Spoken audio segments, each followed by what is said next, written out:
Hi, in this episode I'll be talking to Inka Cresswell, a newly crowned ambassador for Girls at Scuba and a professional underwater photographer and filmmaker. Over a brew and with plenty of laughs, she talks about her lifelong dream to work underwater, becoming a filmmaker and being caught up in an earthquake in Indonesia a couple of years ago. Do you fancy a brew? So have you had a good day at work, or have you not been to work? What's going on? Yeah, I've been working from home, so it's been fine. Kind of just plugging along. So have you got yourself a brew? I do. I have got a cup of tea. Always appreciated. Is it proper tea, or are you on like some fancy green tea or fruit tea? 100% proper tea. I'm Mate, a proper Brit in that sense. You've already come straight up to the top of my estimation. When I interviewed Grace the other week, she had some fruit tea, and she said it just tasted like warm water, but it smells nice. They do smell good, don't they? But they just don't taste of anything. They always smell better than they taste. Always. I don't know what it is. I've done a bit of a research on you. I'm not a stalker, by the way. But I might have a few little skeletons in the closet to pull out on you, so don't be shocked. There's nothing horrendous, I promise. We'll just see how it goes. Like troll back through my Facebook statuses from 2012. You have no idea.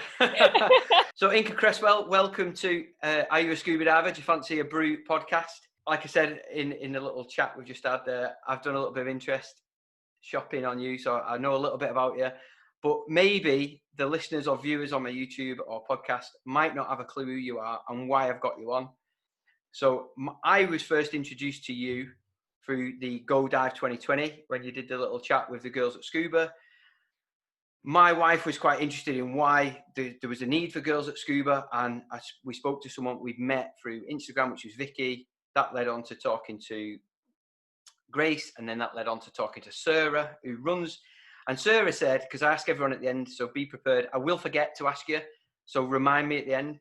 I always say, who would you think we can continue this conversation with, sort of thing? And Sarah said, you need to speak to you. so you're now on, representing all the women out there. No pressure. Love it. Tell us a little bit about you. So my name is Inka Cresswell, and I have a background in marine biology. And then I'm also an underwater photographer, and I do bits of underwater camera work. But my real passion is ocean conservation. So I work a lot in wildlife documentary filmmaking and trying to kind of share my love of the ocean with as many people as possible. Wow. I've just got to say, wow. I'm sick of getting guests on here. Oh, I'm sure I put this on Do Not Disturb before. Terrible. Throw it on the floor. Right. Yeah, as I was saying, I'm sick of getting guests on here that have got better lives than me when I was in my 20s. You are still in your 20s easily, aren't you? Definitely. I am. I'm 26. But when I look back when I was 26, I really didn't have a plan. I knew I wanted to do lots of different things, but how I could realise them plans, I mean, I'll be honest, I didn't really have the support network when I was in my teens to perhaps realise any of them dreams or the right direction when I was at school. And, you see your careers person and they can guide you in the right direction. I remember going in and for some daft reason, I wanted to be an air traffic controller. Don't know why. And the guy looked at me and laughed like you just did then. He just laughed at me. And I'm like, well, what happens if I really do? He could have directed me towards the RAF rather than actual working for Manchester Airport, for instance. And, I might have realised that dream at the time. I didn't know anything else better to say, to be honest. But absolutely. I think you're so right. And I think that it's something that I encountered as well. I remember even after studying marine biology at university, and it was in my final year, and it was one of those questions of, so what kind of jobs are you going to start applying for? And I said that I wanted to apply for jobs as a researcher in wildlife documentaries. And the professor laughed and said, that's not a job. And I was just like, it is a job though, and I know it's a job, and that's what I want to do. And it's so often I think we kind of laugh at people's dreams or their ideas, and I think especially when it's these kinds of careers that are a little bit more out there and a little bit more different, a lot of it is kind of carving it out for yourself. And I kind of try out lots of different things, and I try and combine all the things that I loved and make them into a career. But it's definitely not the kind of thing you tell a teenager about in a career search and suggest to them that you could go and do this, which is a shame. So how did it feel to have that sort of authority figure that you perhaps looked up to throughout your couple of, how long were you at uni? 3? You do 3 years? 4 years, because it was I went to university in the US, so they have a longer program. Ooh, check you out. It was a lot of fun. I was very lucky. I I went to bet it was. university in San Diego, and one of my classes was surfing, which was an absolute dream. That is just, I'm not going to say you've got a joke degree, but that's pretty good, isn't it? It was definitely a bit ridiculous. I was So, diving before classes, surfing yeah, before chemistry. Like it was pretty good. that's pretty awesome, isn't it? So, but anyway, when he looks down his nose and goes, "That's not a real job," how do you cope with that as a kid, really? Because you are, aren't you? You're not. I think you're only an adult when you get into that adult work of earning and trying to carve your way through real life. Then, I was really lucky because I've always had this amazing support network, and a lot of people don't have that. So I was incredibly fortunate in that sense. And yeah, my dad actually did bits of wildlife filmmaking, and he's directed a few underwater documentaries, but he didn't have a background going into them either. He was just a really passionate diver that was just like, I'm going to go make an underwater documentary, and did it, and then yeah, did really well with it and kept doing them. So I was quite lucky in the sense that I could kind of call him and be like, they said this isn't a thing, and he would back me up and tell me to keep going and to keep pushing. yeah. And he's always been very much so the mindset that you don't need to have all these qualifications to achieve your dreams. So that's always been a big push for me, that no one can ever really say no. If you want to do something, you can achieve it. Yeah, it's pretty awesome to have a parent, whether it be one or both or either, whatever, to have someone giving you that sort of that backup and that mental sort of Absolutely. grounding, to just go, don't worry, it'll happen if you want it to happen, won't it? So was he fundamental in your love for conservation and the ocean and getting in because of what you did? 100%.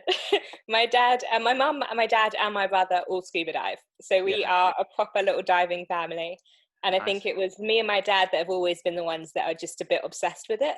Yeah. And my mum and my brother kind of would do it because we made them. So Sounds like my wife. so my dad and my mum used to dive together a lot, but I think as soon as I was kind of old enough to dive, she was Yeah. very much so like, you've got a new dive buddy, I don't have to do this anymore. Bye. Yes. So I love then me that. and my dad have been diving together ever since. And he's been hugely kind of pushing me more and more into that area. But it was very much so what I wanted to do as well. Nice one. I do, like I said before, I'm pretty envious when I look. I hate the term jealousy because there's a degree of negativity there, but the envious bit. I mean, I'm doing similar to what you are now, just not on a professional level. So I've realised that dream without Absolutely. realising it, that I was going to realise it, if that makes any sense. Yeah. But I've done it in a completely different way, but without the support of anybody, unfortunately. I think that's the interesting thing with conservation as well, as like with ocean conservation. So often people kind of get these hold-ups where if they don't have a degree or they don't do it professionally, they can't have an impact. Yeah. And I think that that's one of those things where actually the average person can absolutely get involved, and there's so many different ways that you can get involved. So you just gotta believe in yourself a little bit, I think. Yeah. Well, you could just watch something like Blue Planet, couldn't you? Be inspired by David Attenborough and not even dive and still be an ocean conservationist. By, for instance, when I was talking to Survey the other day, she was telling me how she's got this shop now where she sells non-plastic goods. I didn't even know about that. But then we discussed the idea that, Asda or Tesco or the bigger companies like that have the buying power to buy non-plastic goods, but choose not to. So I came across like a bamboo toothbrush once at TK Maxx. In the maybe you want to buy this near the till aisle. Well, imagine if Tesco or Asda started buying only stuff like that, the impact it'd have. Oh, 100%. They've got so much power, but I think as frustrating as it is that those big companies don't make those moves, I think we've got to remember that as the buyers, we also have a huge amount of power. We can put pressure on those companies to make those changes. So I think it's really important that we do have a voice and that we try and use that as best as we possibly can. Yeah, but like I was saying, if you don't even have to get wet, like you just said, the buying power. So if I just went out now and bought a razor, no, I clearly don't use one, but if I was to buy a razor, I could buy one with a disposable blade that is just purely 100% metal. So that can be recycled, whereas the whole handle and everything else just keep using for years and years and years, which replaces however many razors I may or may not use. But you get the point, don't you? So it's all good that. I'll get onto my notes then.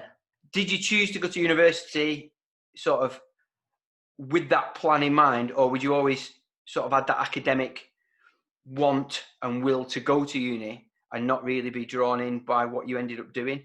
Or was it scuba diving you'd done that as a kid and that was always your sort of life goal?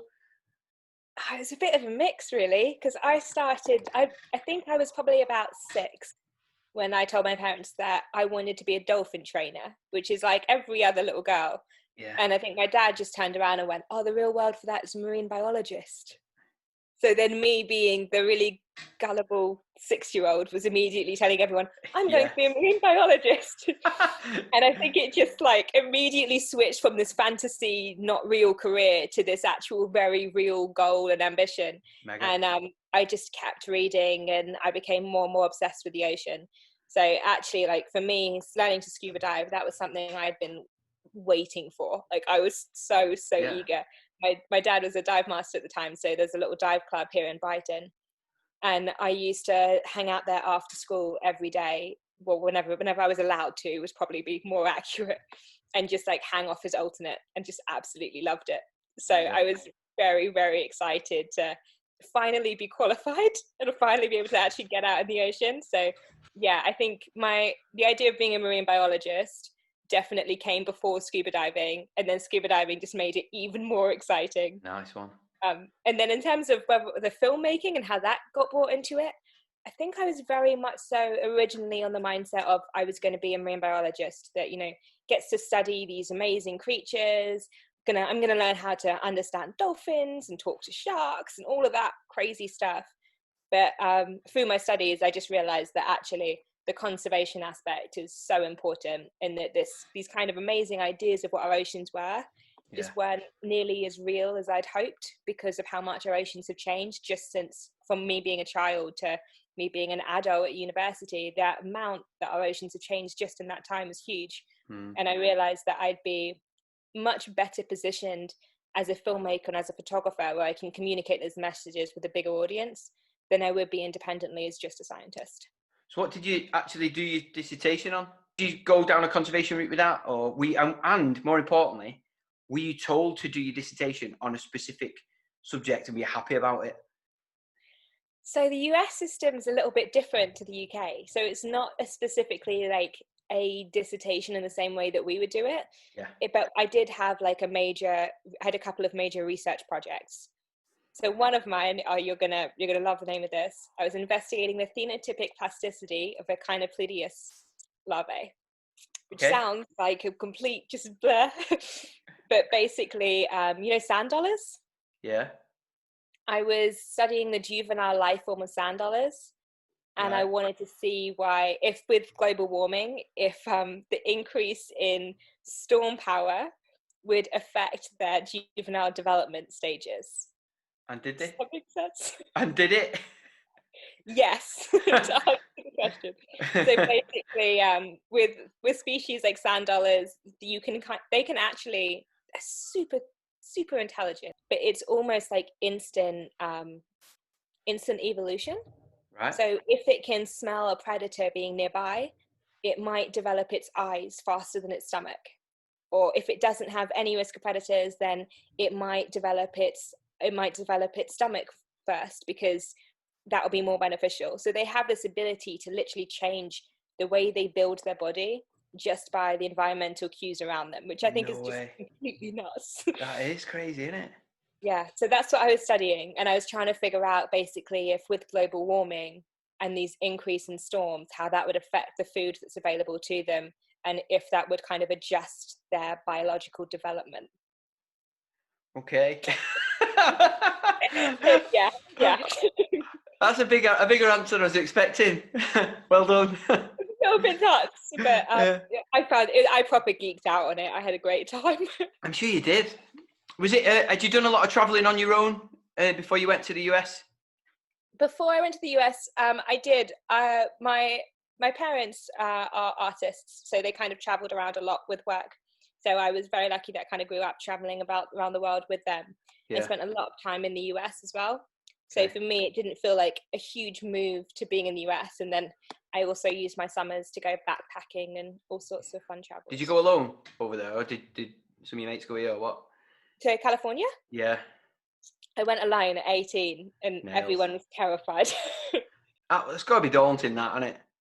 I don't know. I think the thing is that when you're that 18 is that age where you feel completely like you can take on the world, and you Yeah. think you're an adult when you're not.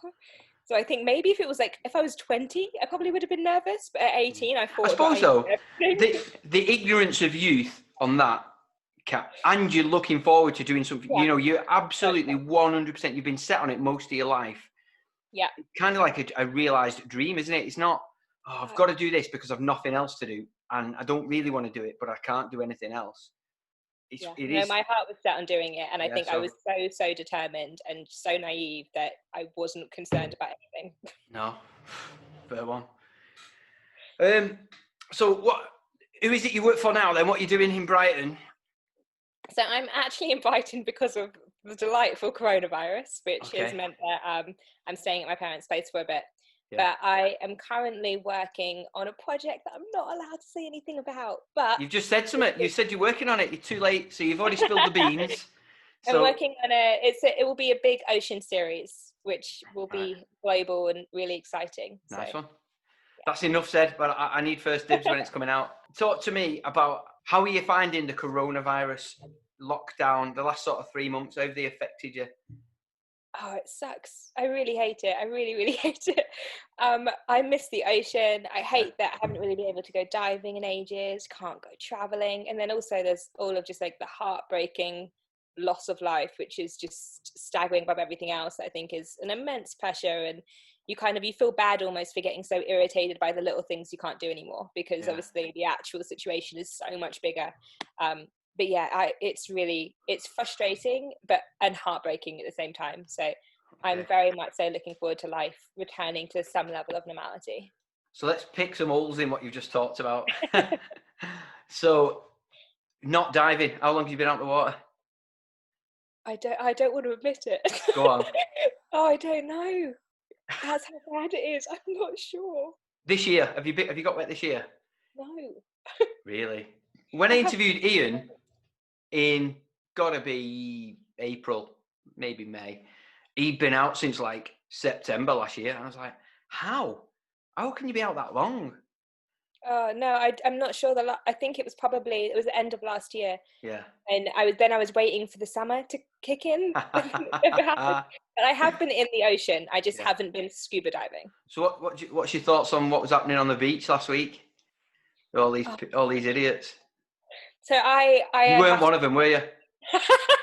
I have to admit, it was my only 2 days off, and I did decide that I was going to go down for a sneaky swim at about 6 p.m. Yeah. And because like I live locally near the coast, I thought, oh well, I know where to go down where there aren't many people. And I was so careful, and I did a very socially distant entrance straight into the water, went for a swim, got back out, and I was like, oh, I've mastered this. And then I found a mum crying hysterically on the beach because she'd lost her kid. Yeah. So I ended up searching the packed Brighton beach for a child that had gone missing. Eventually found the child, reunited it with the mother, and then the mother came and hugged me. And I was like, well, that's the end of my social distancing then. I turned up on a job yesterday, one of the pubs near us that's reopening, and the guy put his hand out to shake my hand, you know, as most people do, in business. So I'd completely forgot. So I shook his hand and went, get off! I totally forgot. It's so really hard. weird. You don't want to be rude, and you kind of like something like that. When the mum was so distraught, I was like, actually, comforting you is more important. But then it's like, is it? I have no idea what the rules are anymore. No, it is a nightmare. I've been trying to wear a mask as much as I can, but it is difficult. It's like when you meet someone and I feel odd greeting them when they can't see my face. But I think it's just one of those things we're gonna have to get used to in some way, isn't it? Hopefully not for long. But then there's this talk of all these new reinfection rates, like Leicestershire, the whole county shut down. That's crazy. Well, there was where I'm from, Wigan, so up in the northwest, so between sort of Manchester, Liverpool.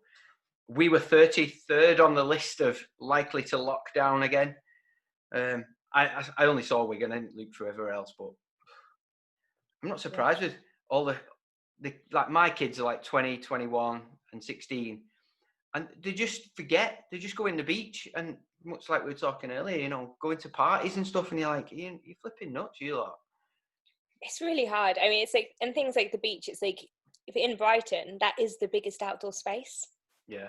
So it's really hard to encourage people not to, but then you've got all these tourists coming down from all across the country because they want a beach day. It's just, it just becomes impossible. And the amount of trash that gets left behind as well is just really Well, that really boils my piss, that does. Like, if you're taking it on, how hard is it in the box you took it on with, just to pack it all up? And I don't even mind seeing loads of bags at the side of like a council bin, because it's been moved and easier for someone to get rid of. But if you need 40,000 people to pick up. That was what's so frustrating, is like, because as well, when I was walking down to the beach, like I walked past almost an entire picnic that someone had and just left out. And my immediate reaction, which is because I often do beach cleans, is to start collecting it. And it was my boyfriend who was just like, "Oh, you can't touch that because of coronavirus." And I'm like, "What do you mean I can't touch it?" And he's like, "Well, they could have had it, and then you're touching their stuff." And you're like, "Oh, I'm so conflicted as to what I'm supposed to do anymore." It's an odd one, isn't it? But I don't know. Right, so I was talking, when you went to the Go Dive 2020, how was that for you? Do you do quite a bit of public speaking with what you do, or were you just sort of asked by Sarah to come on? What was the whole lead up to that, and how was it for you? I really enjoy the talk. I quite like public speaking. So it's something that what I actually really like about the university programs in the US is that communications is a required subject. So it doesn't matter what you're studying, you also have to do classes in communications and public speaking. Yeah. And I think that's really brilliant, especially if you're planning on being a scientist, because communicating what you're finding is such an important aspect of that. So I really don't have any issues with public speaking. I quite enjoy it. I do lots of shark talks and talks about ocean conservation and other things. So I'd actually just done the bigger talk that I did was at Boot a few months before the one for Sarah. Yeah. And that one was definitely made me a little bit more nervous. But kind of after doing that, I felt okay going into the go diving. But it was a lot of fun. I think as long as I'm confident in what I'm saying, then I'm quite happy to talk publicly. But if you asked me to give me a talk on, like, I don't know, engineering, I'd be terrified. If you don't know anything about it, it's hard to talk about, isn't it? I think you've raised a good point there that I've never thought about, but have noticed through the kind of American programs we do watch. Certainly when I was a kid, used to watch Saved by the Bell and all this sort of crap that we used to watch. That a lot of American schools, they have stuff like debate teams and things like that. Whereas in the UK, they probably have arguing teams.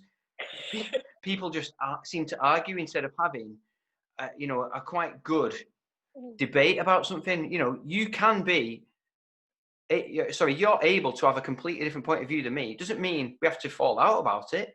Just why can't we discuss it? And we're not really brought up and conditioned, I don't think, certainly from where I'm from anyway.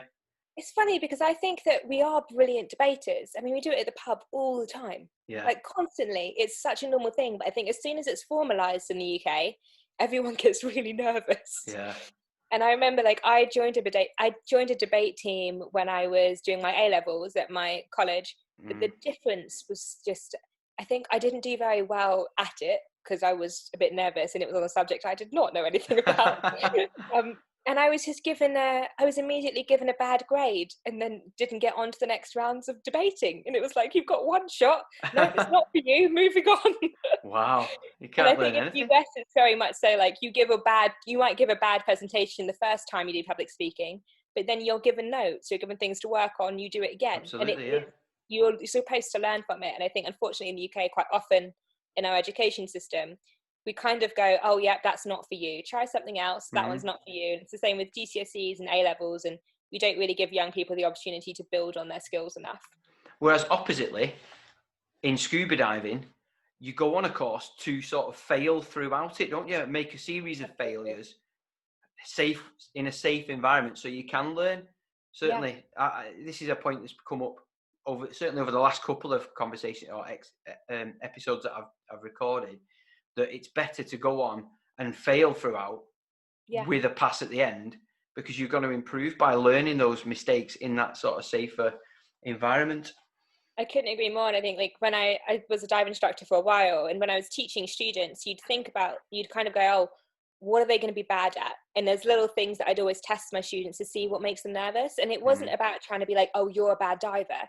It's about how do you build their confidence so those things aren't going to faze them when they're 20 meters underwater. And I think we look for those things, and you push them that much more to make sure they're really confident. And it is, I think it's a much more encouraging environment than our normal education system. What did you struggle with as an instructor to get across to a student? I think a lot of the things that students struggled with was taking their mask off underwater. That was the biggest problem. And I think it's just something quite unnatural about water going up their nose. That was always the immediate panic. And I found that any student that could comfortably put their face in the water and breathe without a mask on was going to be an easy student. Right. And so the sooner you can kind of get them comfortable with that feeling, the less anything else would faze them. The thing that I struggle with, and I had this weekend, he's a really nice guy. We get on really, really well. We've got a similar sort of job that we both run our own business in a similar sort of way, live locally. So we've got a lot in common, bar there's probably a 10 or 15 year age gap between us. And he is so keen to impress.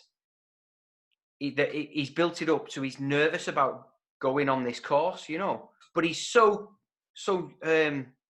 concerned with getting everything right. Instead of me, I put my hands on his shoulders as soon as he got in the water. I said, listen, just take it slow. Let's go nice and slow. If it takes you 10 minutes to do whatever I'm asking you to do, take 10 minutes and get it right, rather than trying to do it in 10 seconds and you miss out the sort of order that things go in or whatever. And I really struggle to convey how slow you can just go on a course, because it's getting the fundamentals correct is what you're there for. I see that a lot as well with girls. Sometimes, especially if they're learning to dive as a couple. Yeah. And that's kind of one of my least favorites, is when you've got a couple, because you can see that they're trying to impress each other. And neither of them want to be the one that's like holding everybody back. So let me guess, it's the bloke that flies through it and fucks it all up, and it's the wife that's just going dead methodical and gets it correct. Because that's me and Alex. Often, absolutely, you do. I think the hardest people to teach will always be the ones that are like almost overly confident. I would much rather have a student who's like going to listen and take their time than someone who's just like, they just want to run with it. Yeah. Because they're much harder to control. But yeah. That is me to a T. Right. So you've done the talk. What's this behind the mask that I've seen that's going on? What's that about? Or is this what you're not allowed to talk about? No, I can talk about them. They're awesome. So it's so funny. I actually met Sarah for the first time at the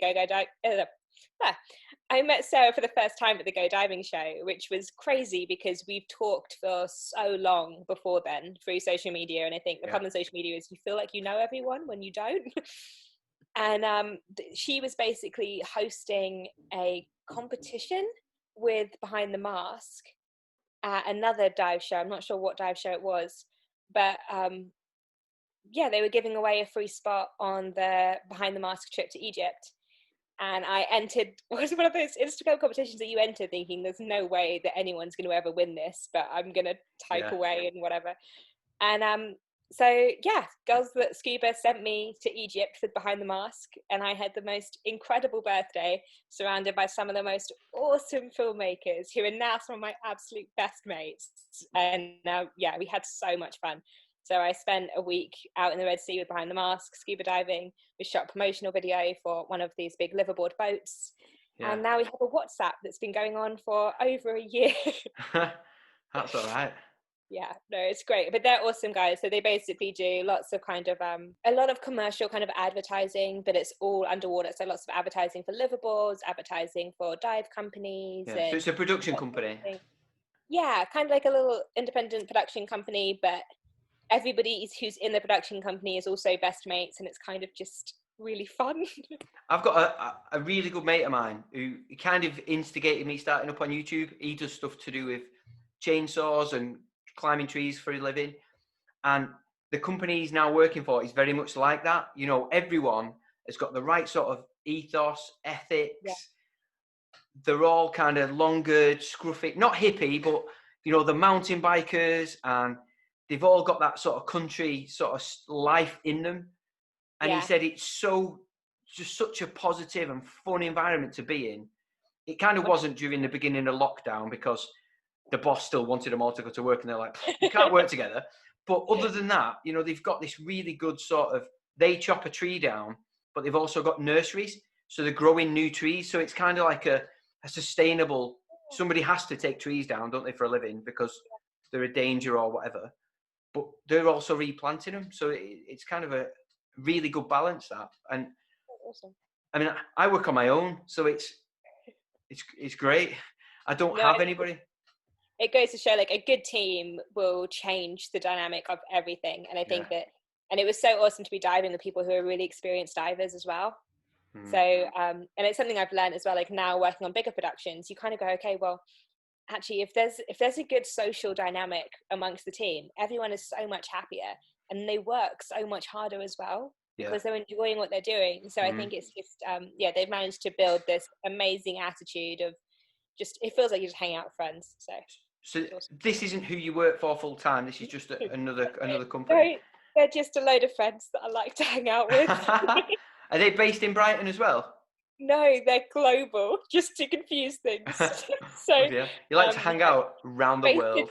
Based in Germany, but they kind of are a team from all over the place, that kind of get together in different locations and work on these different projects. So the last time I saw them was at the boot show. So the talk that I was giving there was on their behalf for getting started in ocean conservation filmmaking.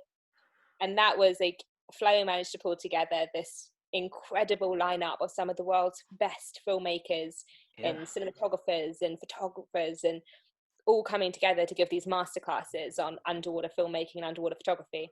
So they just, I don't know, they have an ability to create these really cool groups of people where everyone just talks about their love of the ocean. Nice one. What's the big crack with Bristol? Is it good? Yeah, I mean, I moved to Bristol to do my master's. So I did a master's in wildlife filmmaking at the University of the West of England, which was a really awesome course because it was run in partnership with the BBC Natural History Unit.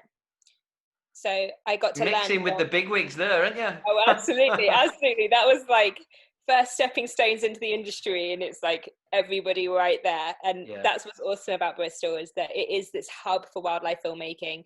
Like, it's the only place in the world I know where you can go into a pub and every other person is a wildlife filmmaker.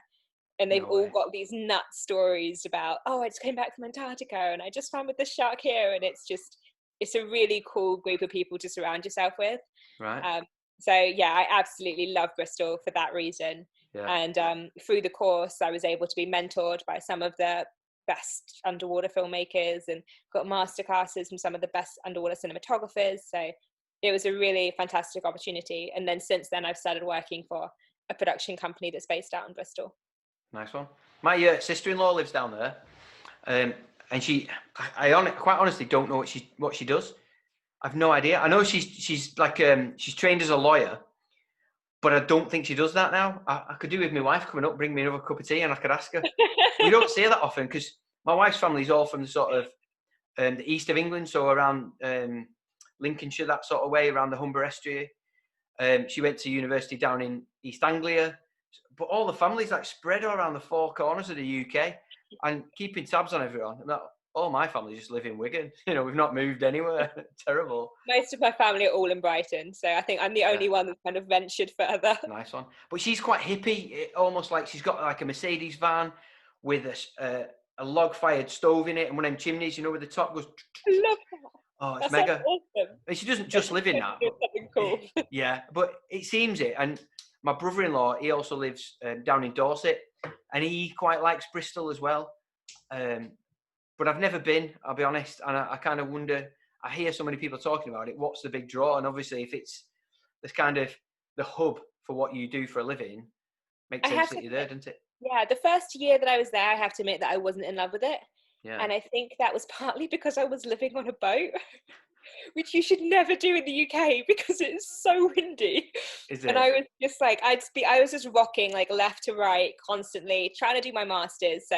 And it was like a 1 year condensed master's. So I had ridiculous amounts of work. I could never sleep. There were constantly leaks. So it was a bit of a disaster. But yeah, since I've actually got a paying job and moved into the city in an actual flat, I love it. So I'll tell you what, I'm just going to get my little violin out for you, little Cinderella story. It sounds so hard. Living on a boat, doing a master's, dream job. Horrendous.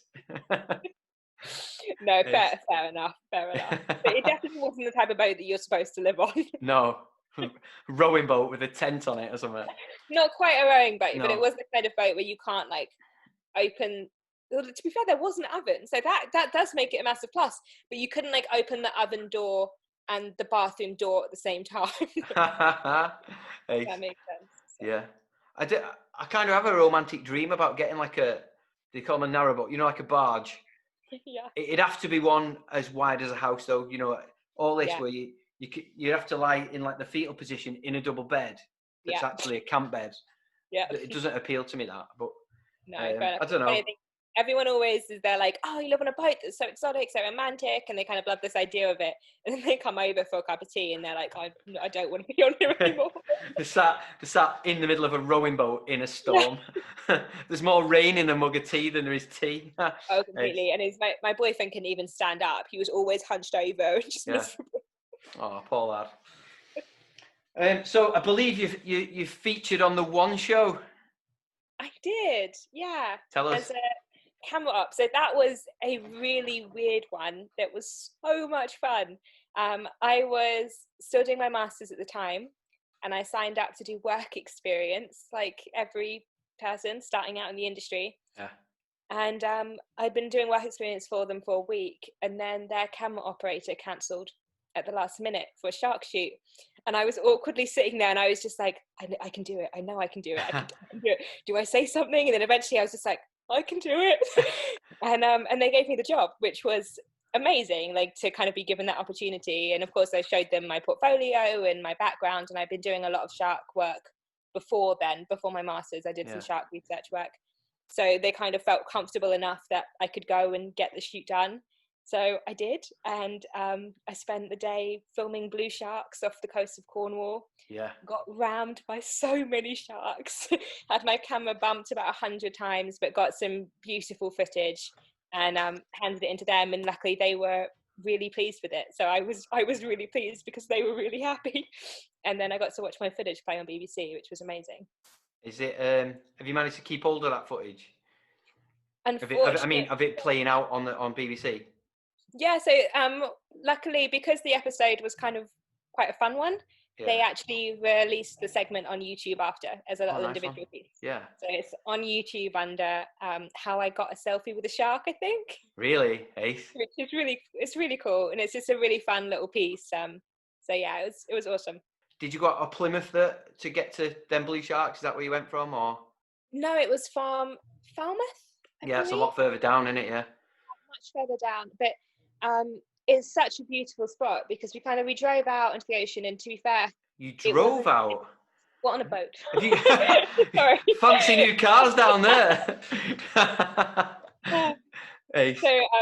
So we got out there and we spent a good 3 to 4 hours just bobbing on the water, chumming, trying to bring the blue sharks in. And the poor director, bless her, was so seasick, and she was just like holding a lemon under her nose the entire time, trying not to throw up, because you've got the smell of fish guts and the constant rocking in the ocean. And it was definitely a hard shoot in that sense, but I was so excited. I was just completely over the moon, and eventually the sharks turned up and jumped in and spent the day with them.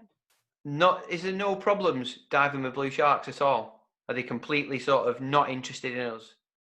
They're definitely interested. Yeah. They're very interested. I think I got, if you see the footage, you'll see them coming up and biting my camera. So you can see quite how engaged they are. Yeah. They've got really little mouths. Yeah. So I'm not really too concerned that they could damage you. And also you dress accordingly. So you wear all black, no little kind of like little white or silver details that they could get distracted by and think is a fish. And and you're just careful with them. And with any sharks like that, when they are coming really close to you, if you nudge them with your camera, they will turn around and go the other way again. So I suppose they're not dexterous in the respect of we are, where they can reach out and just touch. That's the method of finding out what something is, isn't it? So you're in their environment, so it's kind of you just need to not be scared. I think if one of them comes over and bumps you or has a nibble on your camera, it's not because it's trying to eat you. No. It's because it's like, I can smell fish guts and I don't know what you are. Why are you here? Why are you in my world? So yeah, they're just little love bites, really. Were you snorkeling or diving? I was snorkeling. So unfortunately, the blue sharks are really, really timid around bubbles. They don't really Right. like them much. Okay. So it's much better snorkeling, and you can just free dive down off the surface. Mega. How deep do you get? I'm terrible at free diving. Awful. So that's why I like scuba. I don't know. I'm not good at it at all. No. Are they sort of in the top couple of meters though, so you don't really have to Oh, get down so much? they're normally on the surface. Yeah. The only reason you would dive down is just to get off the That surface upshot. from the rocking. Yeah. But there's no reason to dive deep. No. Is it was it quite easy to get the photography that you wanted or the footage? At first, no, because we had 2 sharks that came in at the start, and I remember getting so nervous, thinking, "Oh my god, I'm not going to get the shots they want." Because the second I got in the water, the sharks freaked out and went away, and that wasn't how we were expecting the shoot to play out. So I was immediately really nervous that I'd kind of been given this amazing opportunity, and I felt like I was about to mess it up because the sharks didn't want to play. But after I kind of hanged off the edge of the boat for a good half an hour, 40 minutes. And then eventually they kind of got bored of me, and then more and more started arriving, and we ended up with about 12 of them kind of circling around, coming in. Do you get that proper fin going through the water? Oh, absolutely. Mega. We got it in slow-mo as well, and it was a lot of fun. Sweet. That's mega. The worst thing about COVID is that when lockdown finished, the fifth worst thing about COVID-19 was that when lockdown finished and we could go diving, the algae had bloomed, and it started raining. So everywhere we've all been, there's no visibility. I couldn't agree more. I was literally, this weekend, I was like, I finally had some days off work, and I was like, that's it, I'm going to go in, I'm going to go diving, the weather's perfect. And I was like, and everybody's at the beach. That's the end of my diving plans. And then I was like, got into the swim, and I was like, the visibility is so awful. So yeah, waiting for everything to line up again. Desperate to get back in the water. Well, I've done 3 dives now. I dived at the weekend and dived last week when Cape and Ray opened up here. And the they've been harping on about how clear it was. They've had drones flying over it. And then the 2 weeks that everyone was dead excited at its opening, it rained and all the algae bloomed. So it was like diving in a bowl of soup instead of diving in a bottle of gin that was expected. So have you got any more sort of plans with the one show? Are they going to keep you on to do any more features, or are you not telling? Unfortunately, I can't, because the other project that I'm working on is an exclusive contract, so I can't do any more of those bits at the moment. But the project that I am working on, I can't tell you anything about, is really exciting. So so there will be some similar stuff coming, just not for a while, unfortunately. I suppose I don't watch a lot of sort of daytime telly because I'm at work, and sort of your prime time sort of stuff, I don't watch anything either. When we sit down for dinner, because there's only me and Ali here, we quite often will put the TV on and we'll have either BBC or Sky News on for the half an hour that we're having dinner, just to instigate a bit of conversation and to catch up on the days, whatever. But I don't watch any telly, but I could only assume, because nothing's being made, it's all like reruns and just the same old crap going out. So there's going to be an even bigger delay before anything else comes out. Luckily, I think things like the one show, like Country File and Spring Watch, that are more nature-based. My understanding, I think that's right, is that the BBC has said that they will continue to produce those shows, just because they are so valuable to the British public. And I think engaging in nature at this time is kind of more important than ever, because we're all locked up indoors, and I think there's something so therapeutic about engaging with nature. So hopefully wildlife programming will continue. But on bigger shoots, it's definitely a pain, because everyone's waiting for all these countries to open up again, and if you can't travel to make wildlife documentaries. I tell you what has been funny, watching the amount of sort of Zoom calls, whether they be on the news or Have I Got News for You? I've been watching a few of them. Everyone's got a library, haven't they, behind them? And I was so impressed. Where's yours? I do not have a library. I've got. You can probably. I might put a fake one on. Yeah, go on. Just change your backdrop. I've got all these books. I've got one of my kids' dictionaries just there. Just a little bit. Yeah. But that's what I went to IKEA for last night. Is a couple of shelves to put all my diving books up here somewhere, and completely forgot to get the shelves. Yeah, it's a problem with the IKEA maze. It's just there to distract you, isn't it? Yeah. So getting back onto topic. So what's more your cup of tea, video or photo? Oh, it's a really hard one. I think video, I'm still learning. I think I've still got a lot to learn in terms of cinematography. I Yeah. absolutely love it, but I think it's a lot harder than photography. Photography I love, and I think that I'm all right at it. So I really enjoy doing it. And I think I've got to the point now where I start to get a little bit more creative with my shots. So it's kind of moved past just trying to document something and trying to add my own creative spin on things. And Yeah. so I feel like I've got to a point now with photography where I can really start to play with it and make it my own. Whereas with cinematography, I'm still very much so like getting the job done, but not Yeah. quite got to that point where I'm adding my own flair to things, which will You. follow. So yeah, developing cinematography, but I think in terms of like the ocean conservation message I can share, I think that cinematography is so much more powerful. So I'm really excited to start kind of diving into that more, because I think through film, you can really engage people and tell stories on a much bigger scale than I can with just one photo. Yeah. Getting back to David Diley I was talking to you about before, I completely agree with what you've just said because of watching that film that he made, which I'd heard about years ago, but obviously it just never came to me watching it. Whereas then interviewing him and he telling it and how much of the story was behind it. Wasn't just him going to dive with a shark. It was everything that encompassed that and it was such a powerful, it was almost like watching Blackfish, you know, the story about SeaWorld. There was loads of little intricacies about it that told such a bigger and deeper sort of message and story that I wish I could do that. So next question, how can I make a better film? in 2 minutes, please. Go. I think the thing that you learn the most about filmmaking is that the story is the most important aspect. And it's all very well to document something, but you need to, for it to be impactful, I think you have to connect with people on an emotional level. So if you can really bring them into the personal, more emotional side of a story, Yeah. then you can talk about these bigger conservation elements, these more research-based things in a way that really engages people. So I think make it personal or make it emotional in some way, make it relatable, and then everything else kind of layers up on top of that. That was very good, and it was less than 2 minutes. Thanks for coming. Right, bye. Right, let me just scratch that off because it's well further down my list. Done. Tick. I've got two questions. Oh no, I've got two subjects here that are quite important to me. So the first one is coral reef creation. I saw a documentary on it a while ago where they literally had like a bandsaw and they were sawing these bits of coral up and then putting them on these. It looked like a Christmas tree kind of thing, and then within no time at all, they'd grown into what they were. How good's that? It's like chopping a load of worms up in it, and then you've got a garden full of worms. Oh, it's incredible. It's incredible. So I actually just finished my own short film, which was all about our oceans and about kind of generational baselines. So the idea that the ocean that my dad describes when I was younger doesn't exist anymore, and that the ocean that I've inherited is very different. And a part of that project, I spent some time out in Jamaica, which is where my mum's from, and did some amazing work with this incredible organization called the Alligator Head Foundation. And reef restoration was a part of their project as well. So I worked with them filming a lot of the restoration work. And it's almost mind-boggling how effective it is. But they did their first kind of fish surveys and transect surveys about 6-7 years ago.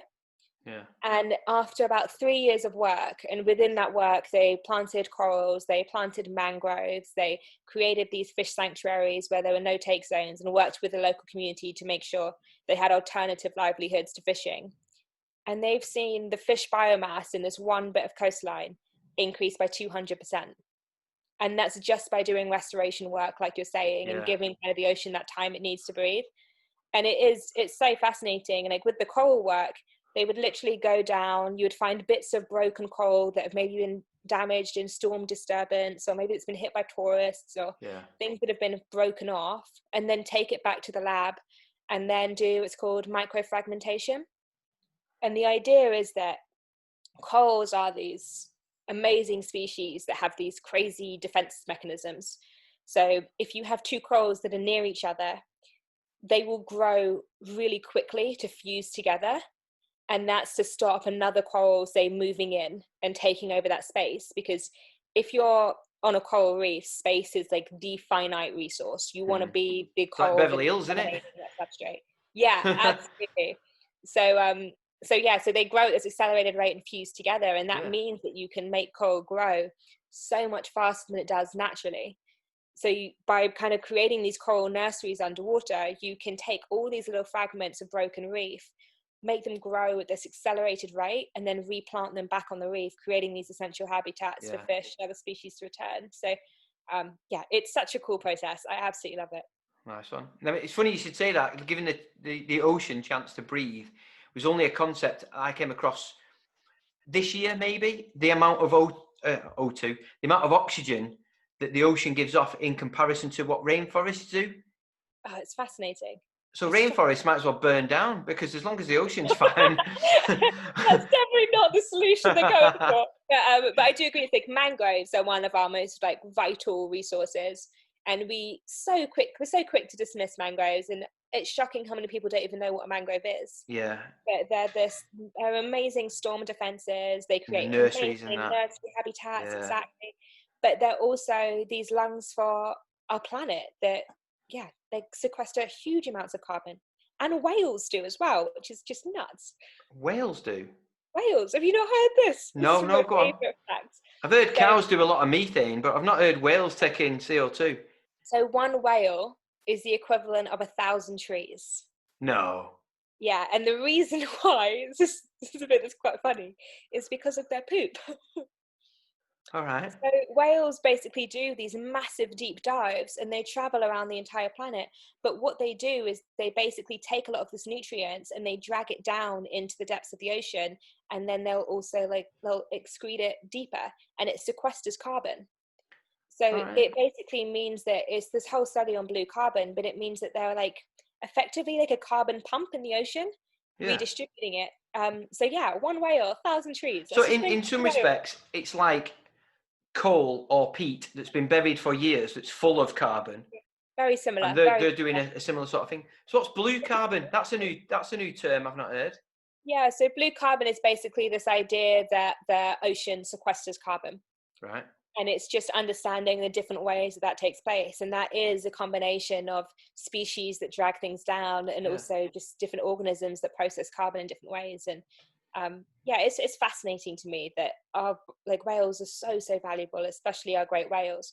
And when you look at the amount that we've kind of over harvested whales with whaling, and the amount those numbers have dropped to, when they could have been like one of our greatest assets in climate change. So bring back the whales. Well, they say it's the little things, in it. It's 100 or 1,000,000 little things that we've done. It's not just all the plastics. It's not just the Industrial Revolution. It's everything we've done in between that's just wrecked it. And really, we're not seeming to be making such a big impact back, are we? Yeah, I think that was one of the interesting things I was kind of learning more about when I was working with the Alligator Head Foundation, is how connected all the different issues we have in our oceans are. And I think we often kind of think about overfishing, ocean acidification, pollution, habitat destruction, but we forget just how connected each of those things are. And how actually, if you remove the fish, then it's more likely that you're going to get a degraded ecosystem, and the relationship between coral bleaching and overfishing are all so present. So it's really interesting when you kind of look at how everything connects together in this really messy network. Well, sticking to that topic of destruction, were you in Indonesia a couple of years ago? Oh, I was. That was disastrous. That was a really weird one. I've been like digging through all your archives, mate. I'm all over it. I was living out in Indonesia for a while, doing bits of photography and dive instructing. I did my dive master out there. And I just finished my tech diving course. I was having a great day, and all of a sudden we were hit by a 7.0 earthquake, which is nowhere near as fun as I don't know if anyone ever thinks an earthquake is being fun, but you know how everyone always sits around and talks about, oh, can you imagine what an earthquake would feel like? Yeah. You kind of joke about it, and it's that kind of funny thing of like, oh, I've always wondered what that would feel like. It's horrible. It is the worst feeling ever. And where were you when it happened? Were you in the water, out the water? So this was the thing that was really almost frustrating about it, is that we had one the day before. That was a minor earthquake. It was about 4.0 or something, and no one really noticed. and no, sorry, everybody, we did notice it was the middle of the night, but we all thought it was quite funny because nothing got damaged. And I remember we were watching back like the CCTV footage of the dive shop, and you see all the fins rocking and all the masks, and everyone was like cracking up and being like, oh, look how funny, it's a proper earthquake. And then the next day there was one in the morning that was a really minor one that hardly anyone felt. And I remember one of the girls working in the dive shop was like, I just felt an earthquake, and everyone joked about it like it was nothing. And then, that evening I was sitting on the beach, and that's when we got hit by the big one. And it was the most terrifying thing I've ever experienced. Proper Hollywood moment, that then. Oh, genuinely, it was like we were sitting at this restaurant waiting for our food to arrive. And at first it started shaking, and I'd felt a couple of earthquakes from my time living in California. Yeah. So my initial reaction was just like, oh, it's a bit of an earthquake. Oh, this will be fine. Yeah. And then the next thing, the tables were rocking backwards and forwards. The sand, because we were on a sandy beach, was just opening up like quicksand almost. Really? And you get this horrible sinking feeling. And then you just hear this like rumble through the buildings and all the glass popping, and then people screaming. Yeah. And about 75% of the buildings collapsed in minutes. Jeez. And we ended up spending the rest of the day. Unfortunately, I think a lot of people died, and it was a matter of literally searching for bodies and trying to make sure everyone was okay. And it was pretty nasty. Not an experience I hope anyone has to go through. So I had a friend who was in Thailand, you know, when they had was it like 2004 or 2005, whenever it was, when they had the tsunami and that. I'd heard, there's this tsunami, and it was like a big wave, and I really didn't, I hadn't seen the news, I just heard it. And then when you actually watch the films that they've made of that, it's horrific, isn't it? So if you're in that sort of danger zone anyway, and then everything's collapsed around you, and it's just like an apocalypse. Oh, it's so surreal. And I just remember, it's like, because we were on the side of the island that I was sitting on at the time, is like the sunset side where it's really pretty, and all of where we lived and all our friends were was on the other side of the island. So our initial reaction was, we need to see if everyone's okay. Like, I need to check in with my friends, I need to check if anyone needs help. So we had to cross the island, and it was just the weirdest feeling. I remember going down, it was like a bike path with these high walls. And we were cycling, and at first it was just like, stay calm. And then you just get aftershock after aftershock, and you had the walls falling in around you. And it's that thing of like, you need to go faster or you're going to get... It does sound like a Hollywood movie though. I mean, joking aside, I mean, it does, doesn't it? It really was. And it was literally like people half buried by walls screaming, and people running up hills, and eventually getting to the beach, and then having this kind of feeling of going, is there going to be a tsunami? Should we be getting to higher ground? Oh, there isn't any higher ground. Do we just sit and wait? Like it was a really odd situation to be in. How long did you stay out there for after that? Well, I think the oddest part about it was that I wasn't really a tourist at the time, so I couldn't just leave. Yeah. And I think I was so invested in the island, and my friends were so invested in the island, and it was very much so, you want to help rebuild, you want to help get things back to normal, but also so much of the local staff that I worked with, they'd lost their homes, they'd lost their families. Like, it was a really dire situation. So I stayed on the actual island after the earthquake for a couple of days, but then unfortunately it became too dangerous to stay on the island due to people stealing and robbery and all sorts of other crimes that suddenly... I suppose in some respect disease would be quite an issue as well if there's a lot of dead lying around and it's warm climates. And... Yeah, I mean, luckily they were quite good at moving that out of the way, but it was more just losing access to resources. I think if you're a small island, you need to have things brought in. So we decided to move to Bali, and then from Bali we assisted with the rescue efforts. So we set up a load of fundraising and started raising funds, and then we kind of managed to... It was a really odd time, but we managed to basically collect all these supplies and organise a warehouse and trucks and boats to ship things to all of our local colleagues that were on Lombok, and help them get building supplies and medical supplies to help their families. And we did that for about a month. Cool. Did you try and document any of that? No. Not. It was. I not think feel right, or it wasn't. It didn't feel right. Yeah. It was that we were so busy doing everything else. Yeah, I suppose you either go there to do that, so you're a journalist and doing nothing but trying to help publicise it, or you're actually in there grafting, getting dirty, aren't you? We were incredibly organised for a group of expats that had just like lost our homes and were trying to figure out what to do. And we set up a headquarters centre. Yeah. And then we assigned everyone to different teams based on their skill sets. Is this the royal we? Or were you It the was a bossy little boots bit. in the middle? No, I was the head of media, I think. Head of So I media had doesn't document it. terrible head of media. Yeah. But I more dealt with like outreach. So I was organising like news interviews, and Yeah. I had like Americans. You speak to the American news agencies, and Brits. Here's your British news agencies, and we were able to fundraise about like 40, 50 plus grand in a couple of weeks, Nice. just through media outreach, which was amazing because it meant that we could really support the work that needed to go back into the island and back into the local people that really needed the help. But yeah, it was a very organized situation. But yeah, I suppose what better way to set you up for what you're going to do? So you've got all that planning, you've got the devastation that sometimes you might come across because of what you're going to be doing.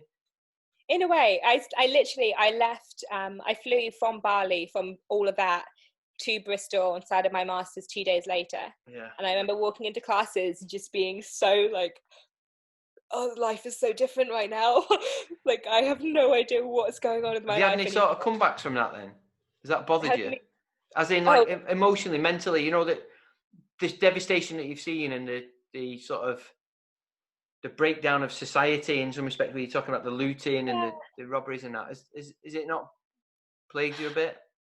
I think it's one of those weird ones where I think I saw the absolute worst in people, which was really heartbreaking, and some just really, really tragic examples of people not being good and taking advantage of people in the worst possible situation. And that was really heartbreaking. But at the same time, I saw just as much good and more so good. And I think that it was people who had lost everything and were still putting everything they had on the line to help others and putting themselves into danger and themselves into harm's way to help people that they barely even knew. And I saw that a lot more than I saw the negative. A bit like how Corona's affected a lot of people, hasn't it? You've seen the best and the worst. See all the idiots going out having parties and kicking the heads in of different police officers and stuff like that, and then equally everyone out clapping on a Thursday and wearing masks and supporting the NHS like we've never done before. Absolutely. And I think, like, especially amongst my friendship group out in Indonesia, is like we became closer than ever because we'd supported each other through something that was really, really hard. And I think so it was difficult in that sense. I think definitely afterwards a lot of us struggled with PTSD a little bit, just because you've seen something that's really awful and had to go through that. But the nice thing about it was that we had a really strong friendship group who'd all gone through it together. So you had so many people to talk to who understood where you were coming from or what would be impacting you. And I mean, now I don't feel like I'm triggered by it anymore, but but at first it was things like you feel the tube go underfoot and you didn't realize that you were on the tube line and the ground shakes and you go into a panic, or forgetting or falling asleep on an airplane and waking up in turbulence. Those kinds of triggers. I remember mates of mine that had been out, because I've been in the army before, and lads saying when they got back from Iraq and stuff like that, and the first fire alarm they hear go off or something, a car horn, to like dive down on the floor. Now, at the time when I got back from Afghanistan, I went back to my old job working in an IT department in an office, and every Tuesday at like 10 or 11 o'clock they used to test the fire alarm, and genuinely my heart jumped through my throat and out my mouth, and I was almost like that. Okay, now.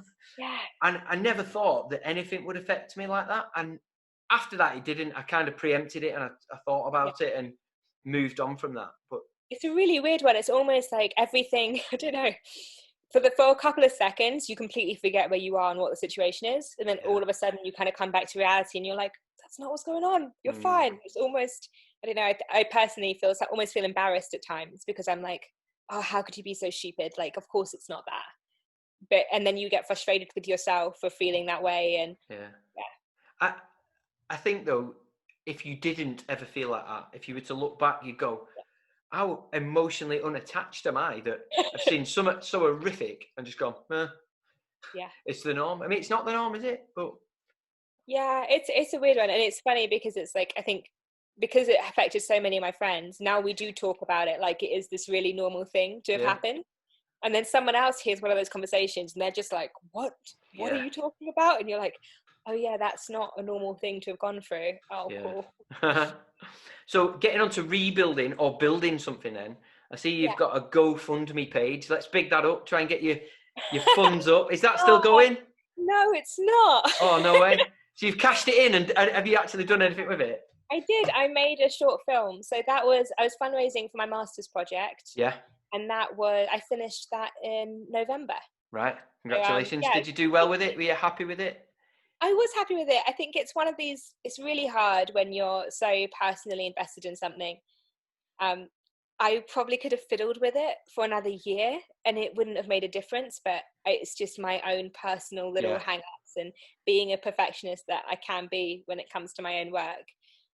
So it was difficult in that sense to let it go, but it is doing really well. And I actually, I was really pleased because it was a finalist at the World Wildlife Day film showcase just before lockdown. And I got to go to the United Nations headquarters where it was being honoured, which was insane. And that was really cool. So it's doing well. It's in some film festivals at the moment. It's going to be playing at the Woods Hole Film Festival in the next couple of weeks. And then it's going to be at the Wildlife Conservation Film Festival in New York and in LA in October and November. And then as soon as the film festival cycle ends, I'll be releasing it online. Nice one. So your CV is going to be about the same size as Yellow Pages. Stuff that you've done, innit? You're doing all right for yourself. So what have you got planned that you can talk about? If lockdown was to finish now and you could go out now, what other than obviously what you spoke about, you want to go diving and you're on this secret project. What have you got on the cards that you can tell me about? So a part of the project that I did for my master's, I've also been making a series of kind of short, more educational shorts that will accompany it. Yeah. So I'm currently still editing those, but I'm hoping I'll get to release the first couple of them in the next couple of weeks, and then there'll be more kind of staggered over time. But where are you putting them out? I think I'm going to put them out on YouTube and across social media. So they're just short videos. They're about 5 to 6 minutes each, but they feature a lot of the scientists that I've worked with them talking about their work. And it was a really important one for me because I get quite frustrated often with wildlife filmmaking in that whole industry when we don't put enough emphasis on local biologists. And I think we often have an idea of what a biologist looks like. And for me, being half Jamaican, I felt it was really important to create a platform where some of these amazing Jamaican biologists get to showcase their work on their local area. So I've got Is that why you went out and did your coral restoration? Yeah, so I've got some fantastic interviews with Dr. Dane Boudreau, who's an expert in marine protected areas, talking all about his work and about their goals for the foundation, how they've worked with the local community. Some other interviews with an incredible woman who's a turtle biologist who has literally dedicated her life to just sitting on the beaches and protecting these turtles when they come up to nest, and another woman who is just crazy about corals and does everything she can to protect them. So there's a cool little mini series that will accompany the film. It's just them telling their own stories about why they engage in the ocean and what they love about it. That sounds awesome. I'll tell you what though, I want to jump back onto the turtle biologist. Dedicated her life to sitting on the beach looking after turtles. Sounds like a beach bum. In the middle of the night. Hard life, that, isn't it? It's got to be warm, hasn't it? It's not going to be cold where she is. No, it is really beautiful beach. Yeah, I bet. Lucky woman. But as far as what biologists look like, I can definitely tell you, my wife, who is a biologist, is stunning. So they look all right. Biologists generally are all right. So is there anyone you sort of want to give a shout out? So many people that I'm grateful for. The guys behind the mask for giving me all sorts of filmmaking tips that have been amazing.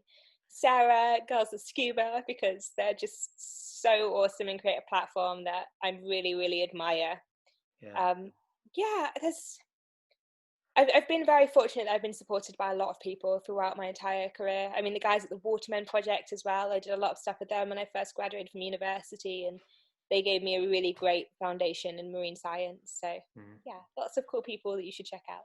Nice one. I think what comes across in this chat that we've had, it's less of an interview, I suppose, is that you're just so smiley and positive and easy to talk to. So that becomes infectious a lot of the time. So if you are that way, not suggesting you're not great at what you do, but quite often when someone's nice to be around, it kind of greases the wheels, doesn't it? So people want positive people around them. They don't want negativity. So you would be naturally drawn in for having that sort of positivity. Yeah. That was something that I talked about at the talk that I gave for Behind the Mask, and someone was asking me about what advice I have for young people getting started in conservation filmmaking. And I was just saying that actually for me, I found that reaching out to people and showing your enthusiasm and your passion for something can get you such a long way. Yeah. And I think we often forget that, but one of the amazing things about ocean conservation is that we all want to achieve the same thing. So if you approach someone with that positive attitude and your genuine enthusiasm and love for the subject, more likely than not, they're going to want to help you if they can. And that's just a really good position to be in. So yeah, to anyone who is hoping to make more of a difference, then I think it's all about speaking to people, educating people around you, and just trying to be involved as possible. And keep smiling. I keep smiling. I really appreciate your time. I say this to everyone, and clearly I do, because I'm trying to do something positive with my life, and without people happy to come on and just have a chat over a brew and talk about themselves a bit, you know, it's never going to happen. But I do really genuinely appreciate you've spurred a bit of your evening that you didn't have to. Yeah, thank you. No, it's been really lovely. I've really enjoyed it. Nice one. Well, anyway, right, my dinner's going to be ready. My wife's going to go nuts. So thanks again, Inka. I really appreciate it. And if I'm ever down that neck of the woods, I will give you a shout out and we'll try and go for a beer. Absolutely. Take it easy, mate. Bye. Nice one. See you later. Bye-bye. So that brings to an end episode 15 with Inka Cresswell. Links to all the things we discussed are in the podcast notes. My guest on episode 16 is Claire Dutton, a PADI course director and operator of Vivian Dive Centre in North Wales. And also, she's a firefighter. You've been listening to Are You Scuba Diver? Fancy a Brew podcast with me, Andy the Northern Diver. You can find more scuba related content on my YouTube channel, and the link is in the podcast notes. If you've enjoyed this episode, please consider subscribing and leaving us a 5-star review. And if there's someone or something you'd like us to discuss, then let us know via the Facebook page. Thanks for listening. See you on the next one.